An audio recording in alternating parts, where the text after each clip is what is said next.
s'intéresse à un seul élément central, et qui est l'homme. Autrement dit, l'être humain. Ça, c'est le sujet de l'œuvre platonicienne. Pour Platon, la définition est très claire. Même si elle va être enrichie, développée, pour Platon, la définition est la suivante. L'âme et l'homme. Point. C'est une invitation avec ce mythe à un voyage. Qui est un voyage qui va nous parler de l'âme et du destin et de son destin. La vie doit absolument continuer avec la conscience. Elle ne peut se faire au travers d'automatismes, de mécanismes. Il ne s'agit pas non plus de suivre d'une manière conventionnelle ce qui nous est dit de faire.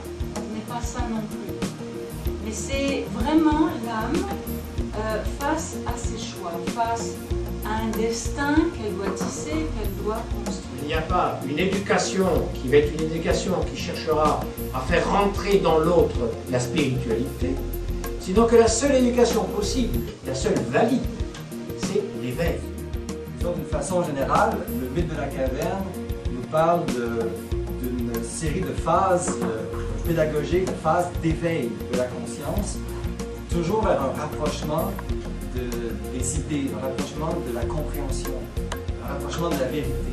Alors c'est extrêmement intéressant de voir l'image que Platon a prise, puisqu'il l'a prise depuis les ombres jusqu'à la lumière du soleil, donc comme un cheminement, comme vraiment une démarche, quelque chose en quoi on peut progresser.